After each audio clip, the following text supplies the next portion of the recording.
Donc on a vu dans les deux parachutes que nous avons lus Shabbat dernier, plusieurs mitzvot. Et là on va s'intéresser à une plus particulièrement, c'est la mitzvah qui dit Ve'afta li'archa kamorcha. Tu aimeras ton prochain comme toi-même. Ani Hashem, ainsi Dieu il a dit.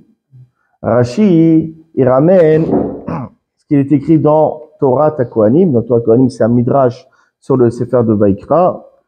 Amar Rabbi Akiva, et a dit Rabbi Akiva, Ze klal gadol baTorah. C'est le grand principe dans la Torah. C'est quoi le grand principe? C'est d'aimer son prochain comme soi-même. Parce qu'on parle de Rabbi Akiva, on est obligé d'amener cette Gemara dans Maserhet Yevamot, Samech Bet, voilà, on est toujours dans Yevamot, comme on en a parlé dans le cours précédent. Amrou, ils ont dit ainsi le maître. Shenem Asar Elef Zugim Talmidim, 12 000 couples d'élèves, donc 24 000 élèves. Ayolo les Rabbi Akiva il avait. Migevet Ad Antipras, ces deux endroits, depuis un endroit qui s'appelle Gevet jusqu'à l'endroit de Antipras, 24 000 élèves, c'est quelque chose qui est impensable. Et c'est... Bien sûr. C'est pas vraiment un rapport avec ce que vous dites. Le poème de la Bracha dit, au moins il est canon du château chez la. Et donc ça veut dire qu'il va vers la frontière avec du chat. Absolument. Et malheureusement, les poèmes qui vont au cimetière. Ils sont incroyables de l'utiliser ou pas. Ah, ils vont. Ah, c'est bon au cimetière. Bellavarki sont rentrés là-dedans. Il n'y a plus de. On est tous. On est tous. C'est quand même une halakha. Absolument. On est tous émétim. Il y a de nôtres. Donc, qu'ils aient au cimetière ou pas, ils sont tous émétim. Mais ils ont transgressé, ils sont de la Torah. D'accord? Mais réellement, non, il n'y a pas de nécessité d'aller au mikvé. Tout matmet, elle est toujours là. Une ère d'une autre. Maintenant, Bela Vakhi, le Rav Haim Palaji, il enseigne qu'après le cimetière, n'importe qui, c'est bien d'aller au mikvé. D'accord? À cause de tout ce qu'il y a là-bas, la Sitra Hora, les Shidim, etc. D'accord? Mais en tout cas, à Cohen, s'il est parti au mikvé, il est parti au cimetière, il a transgressé une mitzvah de la Torah. Mais maintenant, le fait qu'il a au mikvé ou pas, ça change rien au problème, quoi. La Toum'a, elle est toujours là. Voilà. Mais nous, ce matin, Baruch Hashem, on est parti au cimetière pour la famille Cohen. Et ils sont restés devant. On a fait Teilim et tout devant sur la tombe. Et après, on est sorti. Voilà, on est sorti. Et on a fait les Kadishim et Ashkaba à l'entrée du cimetière. Baruch Hashem. Voilà. Alors, il dit comme cela, hein. Donc, non. Bonsoir. Razak. Voilà, comme je disais, on va parler de la mitzvah de tu aimeras ton prochain comme toi-même. Comme on a lu, que Rabbi Akiva, il a dit, c'est le grand principe de la Torah. Et dans Maserhet Yevamot, on a dit que justement, Rabbi Akiva, il avait 24 000 élèves. Et ils sont tous morts dans une même période. Alors, on a qui pensent, et c'est l'opinion majoritaire, entre Pessah et Shavuot, ils sont morts. Mais Pene Shelo Nahagu Kavod Zelazé, parce qu'ils ne se donnaient pas du Kavod l'un envers l'autre. On va expliquer c'est quoi ne pas se donner du Kavod. C'est quoi ce Kavod qui ne se donnait pas entre eux? Olam Shamem, et le monde, il était Shamem. C'est quoi Shamem? Il était trouble. Il était dans le trouble. Ad Sheba Rabbi Akiva, jusqu'à que Rabbi Akiva soit venu. Et c'est les Rabbotinu chez Badarom auprès de nos maîtres qui se trouvent dans le sud d'Eretz Israël, Ushna Alahem, et il leur enseignait la Torah. Et là, il a formé un autre groupe d'élèves. C'était qui ces élèves? Rabbi Meir, Rabbi Yehuda, Rabbi Yossé, Rabbi Shimon Bar Yochai, Rabbi Elazar ben Shamoua. Vehem Amidut Torah Otasha. Et c'est eux qui ont fait maintenir la Torah à ce moment-ci. C'est terrible. D'accord? Que toute la Torah que nous avons maintenant, ça tient avec qui? Avec juste ces rabbanim. Rabbi Akiva, Rabbi Shimon Bar Yochai, Rabbi Elazar ben Shamoua, Rabbi Yossé, Rabbi Yehuda. Toute la Torah, elle tient grâce à ces Tanaïm-ci. Imaginez la Torah qu'on aurait eue si les 24 000 élèves de Rabbi Akiva ne seraient pas morts. C'est-à-dire combien de Torah, combien de Mishnayot, combien de livres, combien de Chidushim, combien on a perdu à travers la mort de ces 24 000 élèves. C'est pour ça qu'on porte le deuil, qu'on se rase pas, qu'on va pas chez le coiffeur, on n'écoute pas la musique. Parce que eux, on s'attriste qu'il y ait 24 000 êtres humains qui sont morts, mais ces 24 000 Tanaïm, 24 000 maîtres de Torah, c'est des pages et des pages, des bibliothèques, des bâtiments remplis de Torah qu'on a perdus. C'est pour ça qu'on porte le deuil. Et la Gemara, elle continue, elle dit Tana, on amène une Braïta, Kulam metu met Pessah ve'ad Atzeret. Ils sont tous morts de Pessah jusqu'à Atzeret. Atzeret, c'est Shavuot. Apparemment, on pourrait supposer qu'à la suite de cette tragédie, Rabbi Akiva, il est dit, mais tu aimeras ton prochain comme toi-même. C'est le grand principe de la Torah, parce qu'il a vu justement les conséquences du manquement à cette mitzvah-ci. Maintenant, il faut se poser une question. Pourquoi Akadosh Baruch Hu, il a décidé de faire disparaître les 24 000 élèves entre Pessah et Shavuot? Pourquoi pas une autre période? Pourquoi Dafka, à ce moment-ci, entre Pessah et Shavuot, Akadosh Baruch Hu, il les a malheureusement fait disparaître? Alors déjà, on avait dit, tu aimeras ton prochain comme toi-même. Rabbi Akiva, il dit dans la Mechita et Rashi ramène que c'est le grand principe de la Torah. Il faut savoir qu'il y a d'abord d'autres Mekorot, il y a d'autres sources. Nous pouvons voir que c'est le grand principe. C'est vraiment la pierre angulaire, c'est le grand principe de la Torah. Déjà, dans ma Maserhet Shabbat, page Lamed Aleph, Amoud Aleph, on raconte une histoire qui est connue. Ma'asi bin Ahad. Il y a une histoire au sujet d'un non-juif. Chez Baal Ifnei Shammai, qui est parti devant Shammai. Amarlo, il lui a dit, s'il vous plaît, monsieur le rabbin, monsieur Shammai, Gyarni, donne-moi la guéroute, donne-moi la conversion, mais moi, je veux pas me prendre la tête. Moi, je veux pas 3 ans, 4 ans, 10 ans, au rendez-vous au consistoire, et les examens, et les entretiens, les attestations. Je veux pas me prendre la tête. Almenat, donne-moi la conversion, mais à condition, j'étais la Medini Torah Kula, que tu m'enseignes toute la Torah, Keshenia Omed Algel Ahad, lorsque je me tiens sur un pied. Voilà. Je me tiens sur une jambe, tu m'enseignes la Torah comme ça, tchik-tchak, fast. D'accord? Alors, il y a fast food et fast Torah. Rapidement. D'accord? En un mot, tu me dis qu'est-ce qu'il faut retenir et tu me donnes la conversion. Alors, vous savez que Shammai, il était chaud. Ne pas rigoler avec lui. Dahafou, il a repoussé, il a jeté dehors, Bihamat Abiyashvado par le maître pour mesurer qu'il y avait dans sa main, parce que Shammai, il travaille dans les chantiers. D'accord? Il a pris le maître, il a dit, dégage, sors d'ici. Il a commencé à le frapper. D'accord? À le repousser. Il est fou celui-là, il va prendre la Torah, sur un pied. Allez, va dehors, va à Copernic ou chez les libéraux, mais laisse-moi tranquille. Baal Ifnei Hillel, ce même non-juif, il est parti voir Hillel. Hillel, il était cool, sympathique. Yiyaré, il a converti. Ok, mon fils, ça pas de problème. Et maintenant, je vais t'enseigner c'est quoi je vais t'enseigner la Torah sur une jambe. En un mot, je vais te montrer c'est quoi toute la Torah. Amarlo, il lui a dit, De'alak sané, ce qui est détestable pour toi, ce que tu n'aimes pas, De'havrach lataravid, à ton ami ne fais pas. Grosso modo, ce que tu n'aimes pas qu'on te fasse, ne le fais pas à autrui. C'est ça toute la Torah. Zoï, kol la Torah, quoi. C'est ça, toute la Torah, c'est ça. Vi'idar, et le reste de la Torah, Pirushaou, ce n'est que l'explication de ce principe. Zid Gemor, va, et maintenant on va apprendre la suite de la Torah. Alors, on va essayer de comprendre comment toute la Torah, ça s'arrête à ça. D'accord? On étudie pendant des heures et toute notre vie, des pavés, des encyclopédies, des Beth Yosef, et des Mishabura, et des Gmarot, et des Rishonim.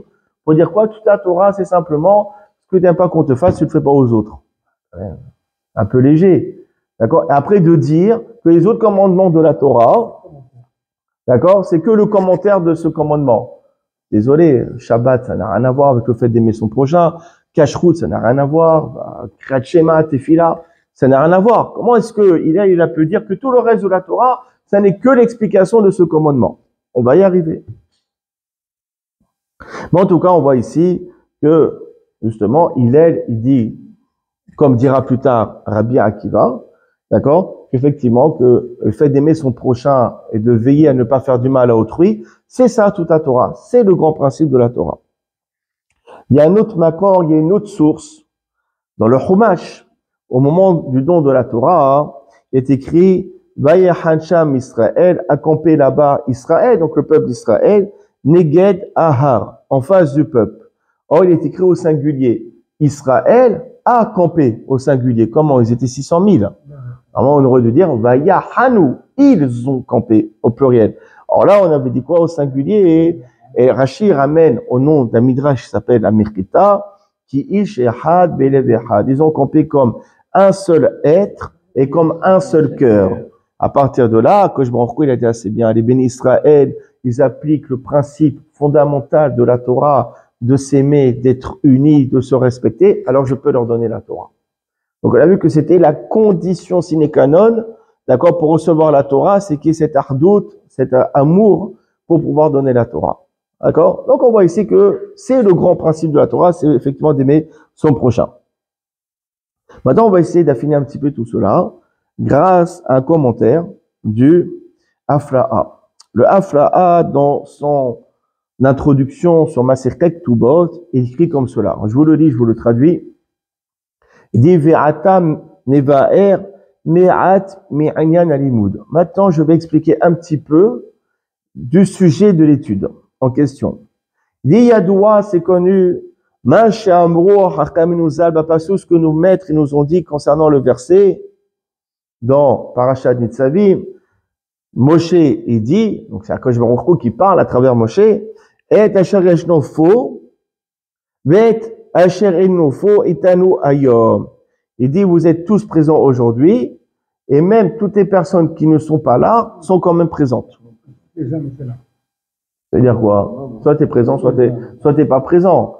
Alors quoi? Tous ceux qui sont là, ils sont là, tous ceux qui sont pas là, ils sont là aussi. Et il dit quoi? Qu'est-ce que vous avez dit? Chez Kol Neshamot chez Israël, Kulam Adou, alors toutes les Neshamot, elles étaient là. À venir.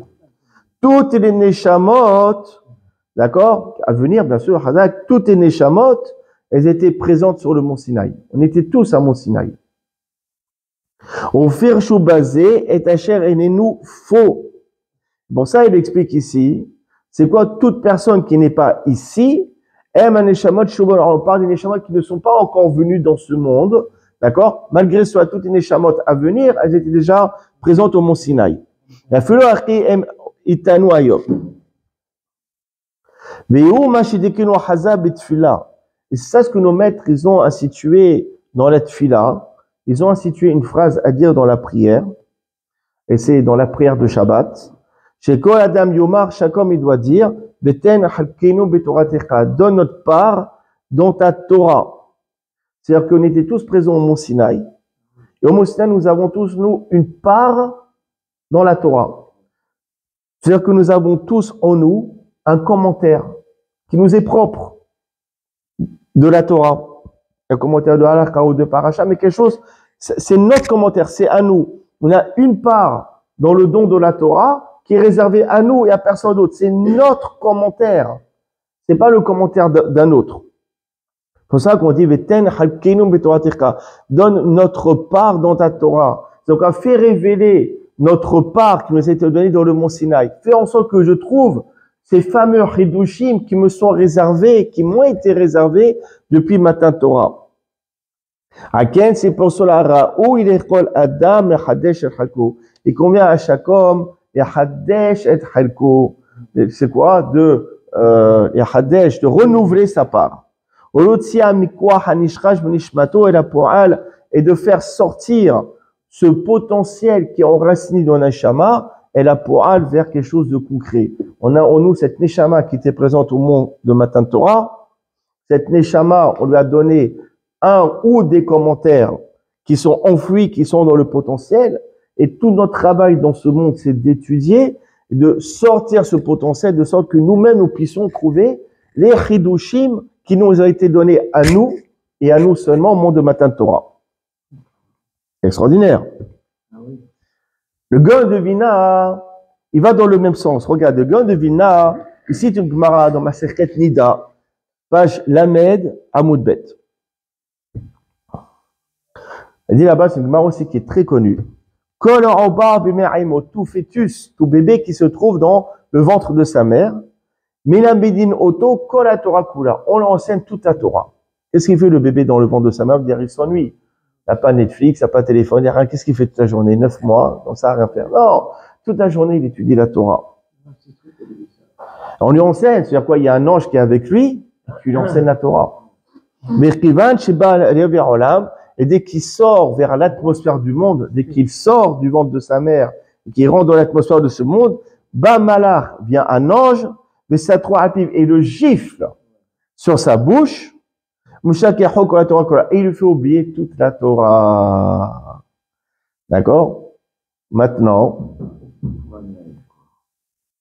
et il explique le Gaon de Vilna, à Kavana basé, c'est quoi l'attention de cette Gemara? Je me dis, auto torato. L'ange, en fait, il enseigne sa part à lui. Chose sarir qui devra faire apparaître dans ce monde-ci. En fait, l'ange, il enseigne à ce bébé-ci la part qu'on lui a donnée dans le mont Sinaï. Tu vois, tu sais quoi, toi, on t'a donné tel ou tel chidouche, tel ou tel commentaire, telle ou telle compréhension. Voilà, je te l'enseigne. D'accord? Et après, mais chez Kahim Auto, on lui fait oublier qu'il dit afin que grâce à sa fatigue dans l'étude de la Torah, il pourra se rappeler justement ce que l'ange lui a enseigné, c'est-à-dire sa part personnelle dans la compréhension de la Torah.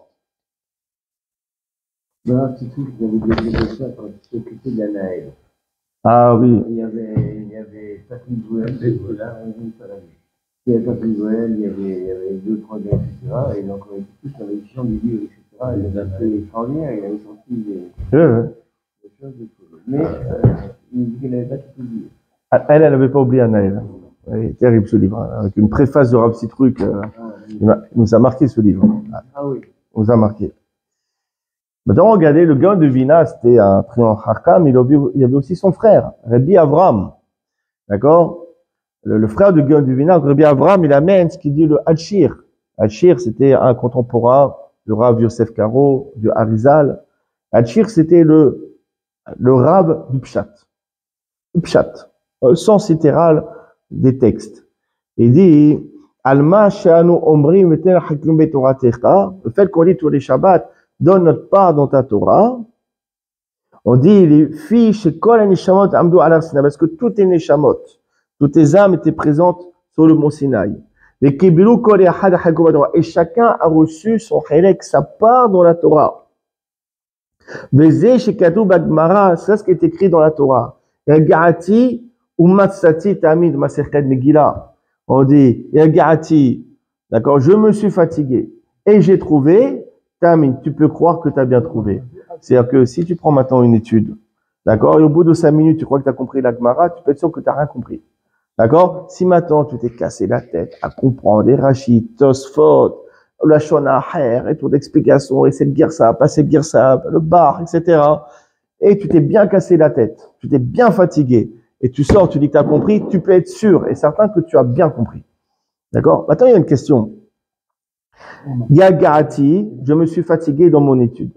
On dit Umatsati et j'ai trouvé. Ta'amin, tu peux croire en toi. Il y a une question. Le terme Matsati, j'ai trouvé, c'est quoi en hébreu le terme Metsia? Metsia, c'est une trouvaille. C'est quoi? Je marche dans la rue et je trouve un objet sans faire aucun effort. Je l'ai trouvé par hasard. Comment on peut dire Yagati, je me suis fatigué, ou Matsati et j'ai trouvé par hasard la compréhension? C'est pas une métia, c'est parce que je me suis fatigué que j'ai trouvé. C'est pas quelque chose qui est arrivé de manière fortuite. Maintenant, il explique comme cela. Matsati daka, si tu t'es fatigué et tu as trouvé la compréhension en tant que métia, en tant que trouvaille, qui est Adam, comme un homme qui retrouve son objet perdu, et fiou shehoko, parce que c'est sa part. C'est-à-dire que si tu te fatigues dans l'étude de la Torah, alors tu vas retrouver ta part de Torah que tu as perdu au moment de l'accouchement. Dans le ventre de ta maman, tu l'avais, cette partie de la Torah qu'on t'a donnée.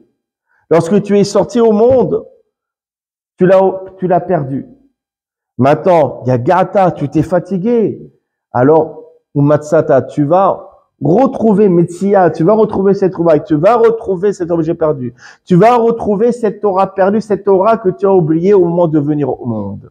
C'est extraordinaire. Et ça, comme ça, il faut comprendre justement ces Gemarot-ci.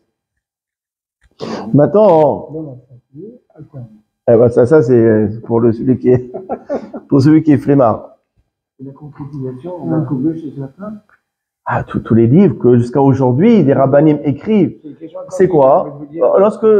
C'est quoi? C'est tous ces rabbinim qui écrivent encore des livres de halakha, des choses de tshuvot. Tout ça, ils arrivent à exprimer tout ce qu'on leur a donné au Mont Sinaï. Comment ça se fait aujourd'hui, la Torah? Ça fait combien de 3000 ans qu'elle a été donnée? On trouve encore des chidushim. Encore, il y a des chidushim halakha. Encore, il y a des commentaires sur Shulchan Aruch, et encore, et encore, et encore. Pourquoi? Parce que chacun de nous, on a un commentaire, on a plusieurs même commentaires qui sont enfuis en nous. Et ces rabbinim, ils ont réussi, par le biais de leur fatigue de la Torah, à les exprimer et à les écrire. Et ça, tout notre travail à nous, c'est d'exprimer notre potentiel. Maintenant, on comprend ce que le non-juif a demandé à Hillel. Il a dit, Guiarni, convertis-moi, amena ta condition, chez tel amené que tu m'enseignes, quand la Torah Kula, pas que tu m'enseignes la paracha de la semaine, ou que tu m'enseignes une ou deux halachot. Non, carrément, convertis-moi à condition que je connaisse toute la Torah. Monsieur, il voulait connaître toute la Torah. Comment c'est possible? D'accord? Alors, il lui dit, tu sais quoi, Hillel? Tu veux connaître toute la Torah? Facile. Je vais t'expliquer quelque chose. Il dit, c'est quoi la question, en fait, du non-juif? Il faut comprendre. Il a dit, écoutez, monsieur le rabbin Hillel, je sais que toutes les Neshamot, au moment du Mont Sinaï, elles avaient une part dans la Torah. Mais moi, je veux qu'on me convertisse et qu'on me révèle ma part à moi que j'avais sur le Mont Sinaï, mais je veux connaître aussi les parts de tout le monde. Toutes les parts de chaque juif, de chaque Neshamot, aussi je veux les connaître. Pas que ma part, mais je veux qu'on me fasse connaître les parts de tous. Pas mal. Alors il dit, il lui dit, c'est pas très ambitieux. Il lui répond, tu sais quoi, ça c'est pas possible. Parce que chacun, il a sa part qui lui est propre dans le Matin Torah. Le commentaire qu'on t'a donné à Matin Torah, c'est uniquement à toi qu'on l'a donné, pas à quelqu'un d'autre. Donc on ne pourra te donner au moment de la conversion et te révéler que ta part à toi que tu as reçue sur le Mont Sinaï. Mais la part des autres, elle aurait réservé. Ça, tu pourras pas découvrir ces autres parts. Néanmoins, tu sais quoi? Si tu veux avoir un semblant, avoir une approche de la part des autres, alors tu sais quoi? Aime ton prochain. Aime ton prochain. Parce que le fait que tu aimes ton prochain, le fait que tu sois uni avec tes frères, d'accord? Alors par conséquent, ta part, c'est la part de l'autre. La part de l'autre, ça va être ta part également. Ça crée un socle qui fait que toutes les parties qui sont chacune, qui sont réservées à chacun, ben finalement ne forment qu'un seul bloc. D'accord? Et donc, par conséquent, par l'amour que tu vas porter à tes frères juifs, d'accord? Alors, par conséquent, on va révéler ta part à toi de la Torah et on va considérer comme si tu avais atteint la part des autres également. C'est ça la réponse de Hillel. C'est pour ça qu'on dit que c'est quoi l'amour du prochain? C'est la partie fondamentale de la Torah. Parce que c'est grâce à cela que tu peux te rapprocher de la part qui est réservée à chacun au moment de Matin Torah.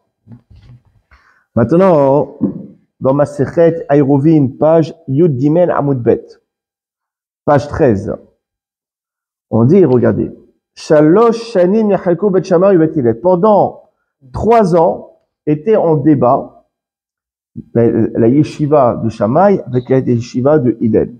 Alalou Omrim, Alaka Kemotenu. Ceux-là, ils disent, Alaka est comme nous. Balou Omrim, Alaka Kemotenu. Les autres, ils disent, non, l'Alaka est comme nous. Pendant 3 ans, ça a duré cette histoire. Yatsa Batkol Ve Amra, une voix céleste qui est sortie et qui a dit, arrêtez de vous prendre la tête. Elle n'a pas dit ça, la voix céleste. Mais elle a dit, savez quoi? Elu va Elu, divrei Elokim Hayim Hen. Les deux, ils ont raison. L'un comme l'autre, ce sont les paroles du Dieu vivant. Les deux, vous avez raison. Il faut comprendre comment c'est possible maintenant. Quand Beth Shammai, ils disent Assour, l'autre il dit Moutar, autorisé. Quand l'un il dit impur, l'autre il dit pur. Quand l'un il dit, comment les deux ils peuvent avoir raison? Non, si c'est pur, c'est pas impur. Si c'est blanc, c'est pas noir. Si c'est assour, c'est pas autorisé. Comment Dieu il a pu dire les deux vous avez raison? Ils ont des débats contradictoires entre eux. Ben, pour comprendre cela, il faut voir le Ritba. Donc le Ritba, c'est un Rishon. Il amène au nom des Baalei Tosfot. Et là-bas, le Ritba, les Tosfot de la Gemara, les Tosafis, ils appelaient pas les Tosfot. Ils les appelaient Rabbanei Tsarfat, les Rabbanim de France. Il dit Shalou Rabbanei Tsarfat Zal, les Rabbanim de France. Ils ont posé une question. Et Ark Ebshar, comment c'est possible?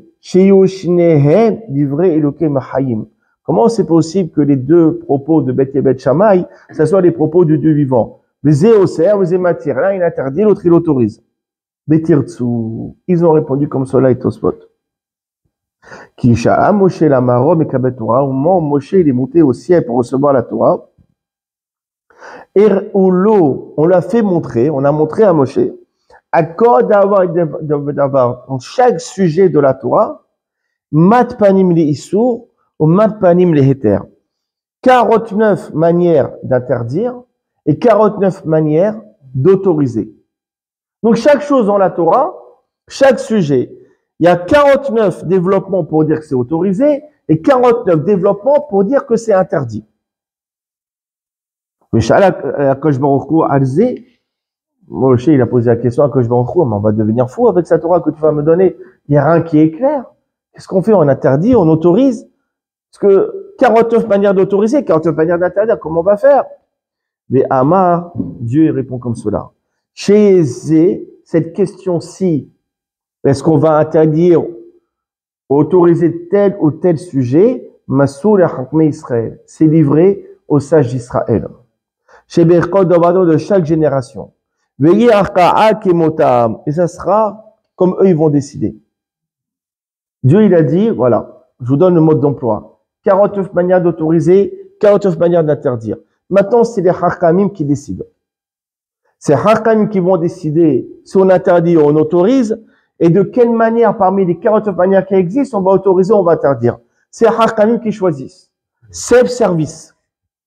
Extraordinaire, sauf que c'est pas Dieu qui a décidé, réellement. Dieu, il a dit, voilà, chaque chose, il y a aucune chose qui est interdite ou qui est totalement interdite, totalement autorisée. C'est les Hakamim qui choisissent. C'est les Hakamim qui tranchent. Bon. Maintenant, ça va que les Tosfot, dans leur grandeur, c'est des Tosfot. Eux, ils étaient là quand Moshe il est monté au ciel pour recevoir la Torah. Comment ils peuvent amener, les Midrashim, ils peuvent faire. Midrashim, ils peuvent ramener des histoires que Moshe il est monté, etc. Mais pas les Tosfot. Les Tosfot, ils ont un makor. La source, c'est dans un Midrash qui s'appelle Midrash Shohar Tov. Et je vous le lis. Amar Rabbi Yanai, il a dit Rabbi Yanai, Otino des vrais Torah hatorin. Les paroles de la Torah n'ont pas été données de manière tranchante, de manière tranchée, de manière certaine. Et la code d'avoir chaque Baruch Hu Omer al Moshe, mais chaque parole que Baruch Hu il disait à Moshe, Aya Omer mat panim taor, il disait de 49 manières que c'était pur, ou mat panim tamé 49 manières que c'était impur. Amar lefanav, Moshe, il lui a dit, Ribono shel olam, maître du monde, Amatai na'amod abirura shel halakha, combien de temps on devra rester ici pour éclaircir le point de la halakha? Moshe, c'est m'a découragé, c'est une mission impossible, c'est un travail de fou. Comment on va trancher la halakha? Amarlo, il a répondu, Ahare rabim leatot, c'est un verset, tu suis la majorité.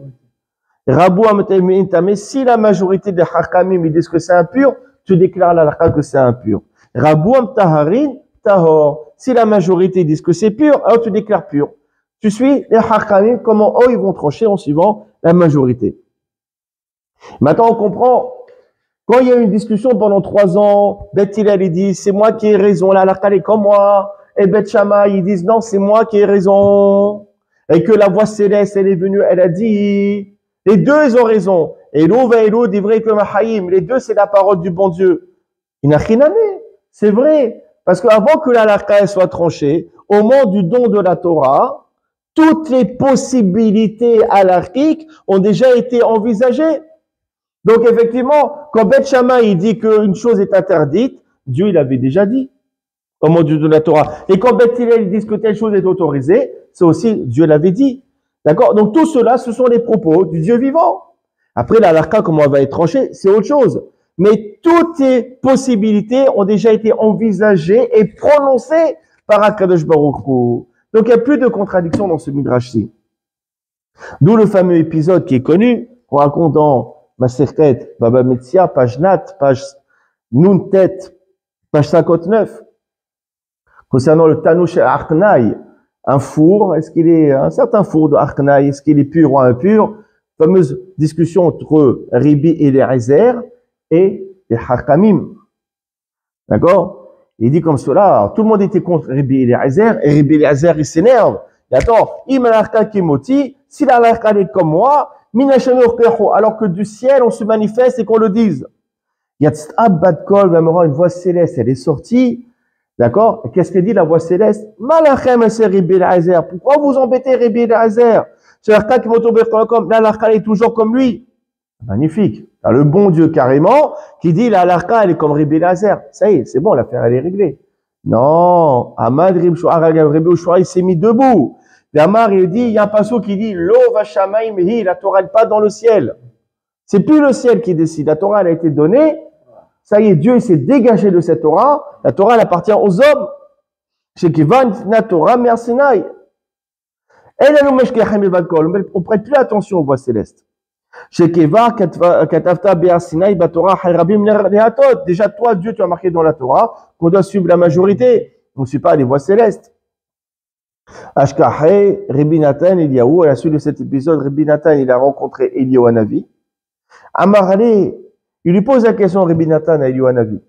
À ce moment-ci où il y a eu toute cette histoire entre Ribi et Eliezer et la voix céleste, parce que c'est pas fini. Il dit Ribi Eliezer, si la halakha est comme moi, que les murs du Beth Midrash le prouvent, et les poutres elles se sont penchées. Il dit non, ça prouve rien. Il dit si la halakha est comme moi, que le fleuve, il marche à l'envers, il marche en arrière. Il dit ça prouve rien.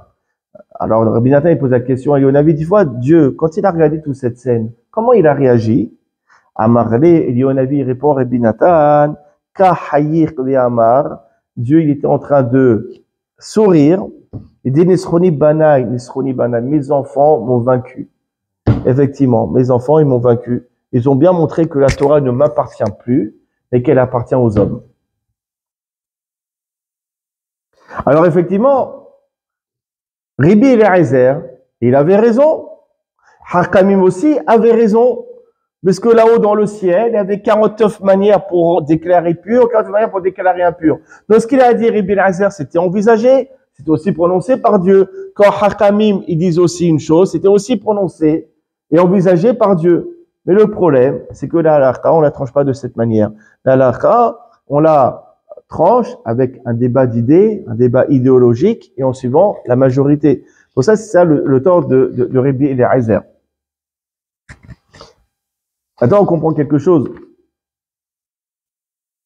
On avait vu dans ce Midrash, Shohar Tov, qui est ramené aussi par le Ritba au nom des Tosfot.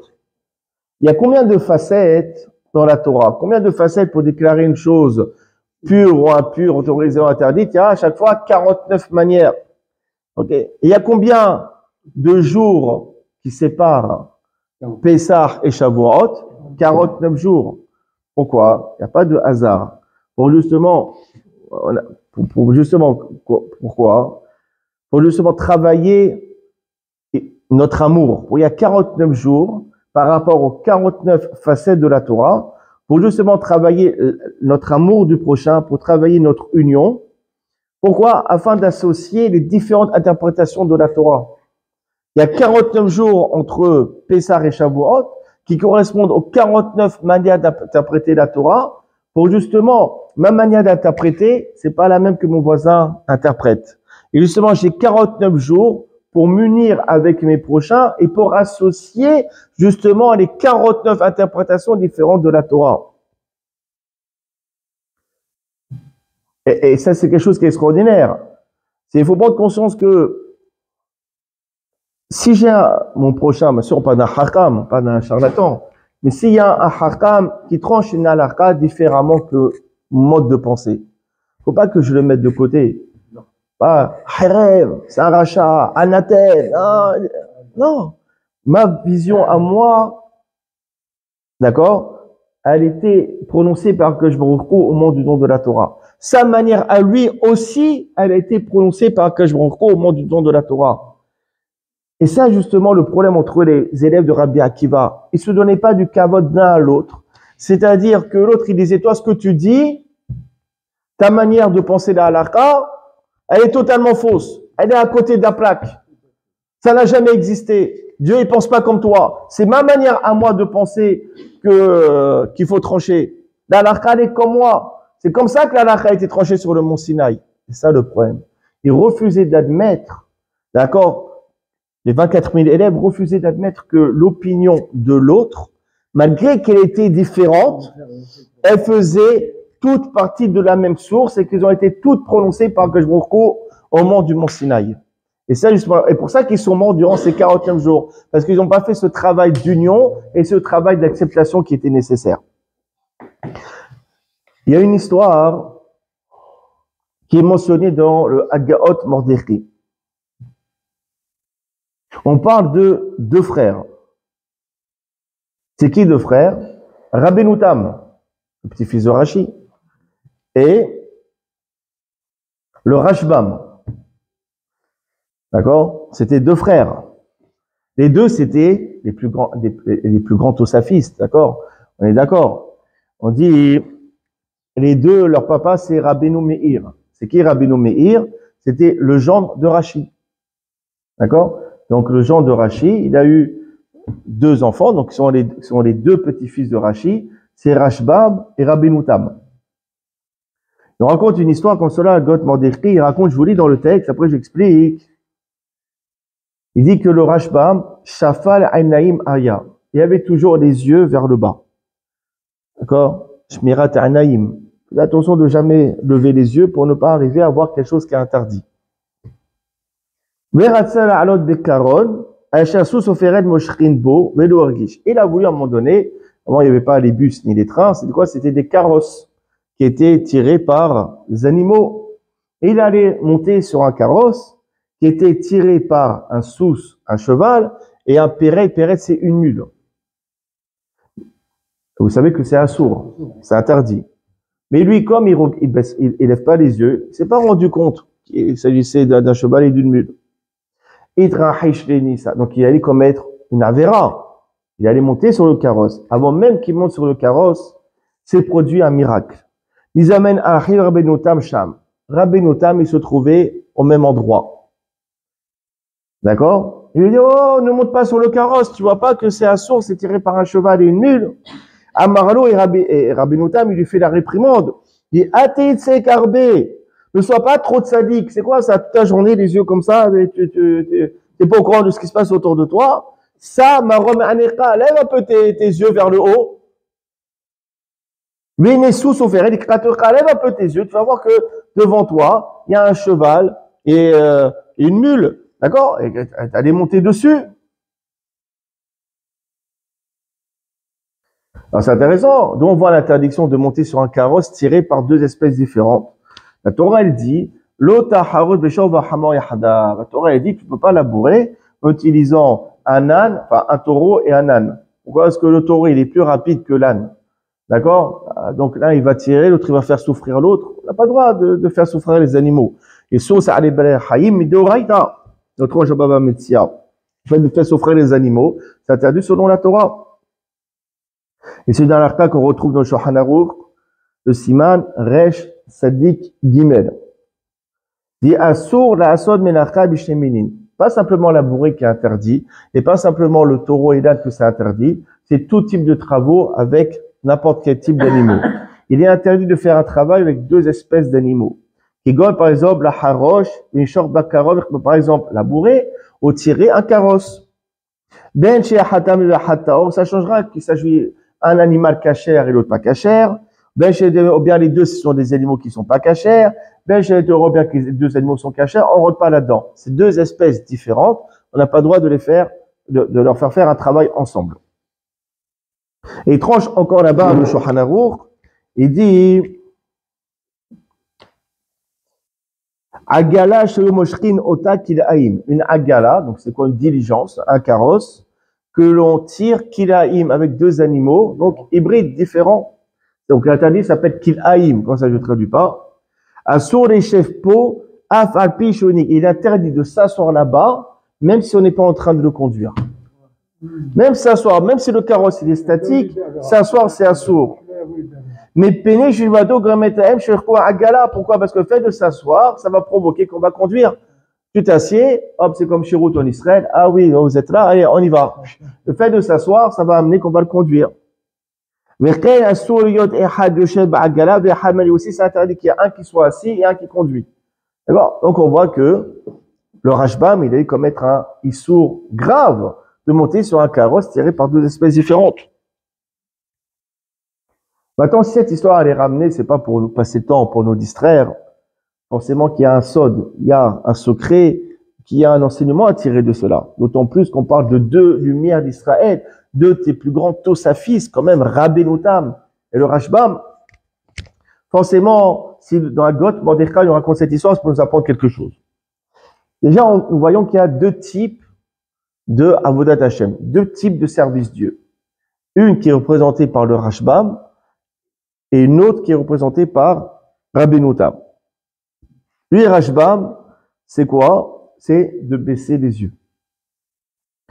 Afin de garder une kedusha, une sainteté dans ses yeux, pour ne pas arriver à voir quelque chose d'interdit. Il ne faut pas oublier que nous sommes ce que nous regardons. Ce que nous regardons, ça a une influence sur nous. Le fait de regarder des choses qu'il ne faut pas, ça influe sur notre kedusha. C'est important de savoir ça. Donc lui, il voulait préserver sa kedusha et ne jamais lever les yeux pour ne jamais arriver à perdre sa kedusha. Rabbeinu Tam, c'était différent. Lui, c'était appliqué le principe Atehit Sadik Arbe. C'est un verset, ne sois pas trop de sadique. C'est-à-dire que, effectivement, faire attention à ne pas regarder tout n'importe quoi, mais parfois, il faut lever les yeux pour appréhender justement la situation. Est-ce que le restaurant, il est cachère? Est-ce qu'il a une théouda? Est-ce qu'il n'y a pas qu'il aïm? Il faut, à un moment donné, lever les yeux pour ne pas trébucher. Donc, c'est deux manières différentes de servir Dieu. D'ailleurs, on voit quelque chose d'extraordinaire.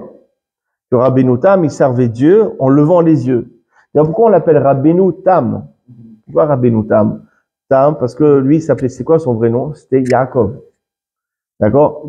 Et voilà, concernant Yaakov, il y a marqué Yaakov Ishtam Yoshev Alib, que Yaakov, c'était un homme intègre, Tam, qui passait son temps à étudier la Torah. Et comme Yaakov, le petit-fils de Rashi, il passait son temps à étudier la Torah, il est comme Yaakov. Alors, on va l'appeler Rabbeinu Tam. D'accord? Et concernant Yaakov, il est écrit, quand Yaakov il a rencontré Esav, il est écrit, Vaïssa Yaakov Einav.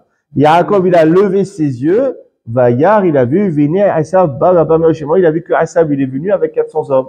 Donc, on voit que Yaakov, le vrai Yaakov, il a levé ses yeux. Donc, Rabbeinu Tam, qu'on appelle Tam par rapport à Yaakov, il faisait comme son ancêtre Yaakov, mais aussi servait Dieu en levant les yeux. Et regardez, on parle de l'interdiction de Kil'aïm, de ne pas faire un travail avec deux bêtes différentes. Il y a une explication très profonde de cette interdiction qui est mentionnée dans le Megalé Amukot. Et je vous le lis dans les mots. La raison pour laquelle la Torah, elle interdit de labourer avec un âne et un taureau, qui Ishmaël, parce que Ishmaël, Ishmaël, il représente l'impureté qui était chez Abraham. Abraham, c'était que du chesed, que de la bonté, mais il y avait un peu de zohama, un peu d'impureté. Parce que avant, dans sa naissance, il a quand même fait Avodah Zara, il a quand même fait un peu d'idolâtrie jusqu'à qu'il se rende compte qu'il y avait un seul Dieu. Et Dieu est son père. Donc il avait un petit peu de Zouama d'impureté. Cette Zouama, bah, elle s'est dégagée sur Ishmaël. Donc Ishmaël, c'est la Zouama de Abraham Ba'ala Chesed. Reu Chesed Misad Klipa chez Klipat Hamor. On explique un petit peu de la Kabbalah, c'est que la Klipa, la force du mal qui accompagne cette mida, ce caractère de Chesed, elle est appelée Hamor, elle est appelée An. Donc, bon, le Hamor, quand on dit tu ne pourras pas labourer avec l'âne et le bœuf ensemble, l'âne, bon, ça représente Ishmaël. Or, Aïsav, ça représente la Zouama, l'impureté qu'il y avait chez Yitzhak. Or, Yitzhak, ça représente la Gvura, la puissance. Or, la Kripa, la force du mal qui accompagne la puissance, elle est appelée dans la Kabbalah Shor, le taureau. D'accord? Donc, Aïsav est représenté par le taureau, et Ishmaël est représenté par le Hamor, par l'âne. Il explique le Megillah Amukot. Il dit Aïsav, Ishmaël, Shova, Hamor et Klipot Kashot. Que Aïsav et Ishmaël, qui sont présentés donc par le bœuf, par le taureau et l'âne, ce sont des Klipot Kashot, ce sont de grandes forces du mal. C'est eux qui sont responsables des 70 nations. La 70 nations, les deux chefs des 70 nations, c'est Ishmaël et Aïsav, les deux nations les plus importantes. Qui s'arroche à Aïsav, va monner vers Ahmed à la mettre des Heumot, Bissad Semol, qui voit des Klippa. Car le prince spirituel de Aïsav est responsable de 35 nations qui se trouvent du côté gauche. Mais s'arroche à Ishmaël, va monner à la mettre Heumot, Bissad Yamin, de Chesed des Klippa. Et le prince spirituel d'Ishmaël est responsable de 35 nations du côté droit. C'est-à-dire que Aïsav, le prince spirituel de Aïsav, a sous sa responsabilité, sous sa coupote 35 nations, et pareil aussi pour Ishmaël. Pour ça, on dit ici, Lo taharosh beshor uva hamor ehadav. Tu ne peux pas labourer ou faire un travail avec un shor, un taureau et un hamor en même temps. Parce que le fait d'associer le taureau et l'âne, c'est-à-dire que spirituellement, tu es en train d'associer le prince spirituel d'Ishmaël avec celui de Aïsav, et les conséquences seront catastrophiques. Tu donnes de la force à ces deux anges néfastes. D'où la gravité ici de ce issou. Et le Hatam Sofer, il dit comme cela, hein. Il dit, Derech ha-tzadikim yot be'ahdut gamo. C'est l'habitude des tzadikim d'être avec une unité parfaite. Il dit comme cela, le Hatam Sofer, le fait que les tzadikim soient unis, ça amène un profit pour eux et pour le monde. Et le fait que les tzadikim soient unis, ça provoque une séparation chez les reshaim, chez les impies. Et le contraire. Quand il y a une séparation chez les tzadikim, ça crée une union chez les impies, chez les reshaim. Parce que lorsque le peuple juif n'est pas be'ahdout avec une unité parfaite, alors ça va provoquer une union chez les impies qui va amener du malheur dans le monde. C'est-à-dire que quand entre nous, il y a une ahdout, alors nos ennemis se séparent. D'accord, ce groupe terroriste, il se fâche avec le groupe terroriste, alors, quel kiff, quel bonheur. Oui ou non? D'accord? Mais quand il y a entre nous des séparations, d'accord? Alors nos ennemis, ils se régalent. Nos unions, nos ennemis, d'accord, là justement, ils se rapprochent. Maintenant, regardez le Sod, je vais terminer là-dessus sur cette histoire entre le Rashbam et Rabbeinu Tam. On avait vu qu'il y avait deux manières de servir Dieu différentes. Celle de Rashbam d'avoir toujours les yeux vers le bas, et celle de Rabbeinu Tam d'être attentif et de savoir lever les yeux. Donc c'est deux manières totalement différentes de servir Dieu, deux frères totalement différents. Malgré cela, ils se sont rencontrés. Et on voit, malgré qu'il y avait un désaccord entre les deux, ça s'est plutôt bien passé. Rabbeinu Tam, il a fait la remarque avec kavod, avec politesse, à son frère Rashbam. On voit que Rashbam, il a accepté la réprimande, il n'a pas répondu à son frère. D'accord? En tout cas, il n'a pas répondu de manière agressive à son frère. Donc, on voit que il s'agit de deux juifs, deux frères totalement différents, qui finalement ont su échanger dans le respect, dans l'amour et dans l'union. Et donc, par conséquence, ça a évité Rashbam de monter sur un carrosse qui est fait de Kilaïm, puisque s'il avait transgressé cet interdit, ça aurait provoqué quoi? Ça aurait provoqué que Esav et Ishmaël se seraient unis. Donc on voit quoi? Grâce à l'union de deux sadikim, Rabbi Yotam et Rashbam, la faute de Kilaïm ne s'est pas faite, et donc par conséquent, Esav et Ishmaël ne se sont pas unis, ils sont restés séparés. Et maintenant on comprend pourquoi on dit que tu aimeras ton prochain comme toi-même, c'est le principe fondamental de la Torah. Pourquoi? Parce que le fait d'avoir une union entre nous, ça permet justement aux Rechaim, à nos ennemis d'être séparés et de ne pas nous atteindre. Et si nous ne sommes pas atteints, si nous sommes en paix, qu'est-ce qu'on va faire de notre temps? On va étudier la Torah, on va bien comprendre la Torah, on va trouver des chidushim dans la Torah. Pour ça que le fait d'aimer son prochain, c'est la garantie justement de la paix et de la tranquillité nécessaire pour étudier la Torah. Baruch Hanay Olam, Amen.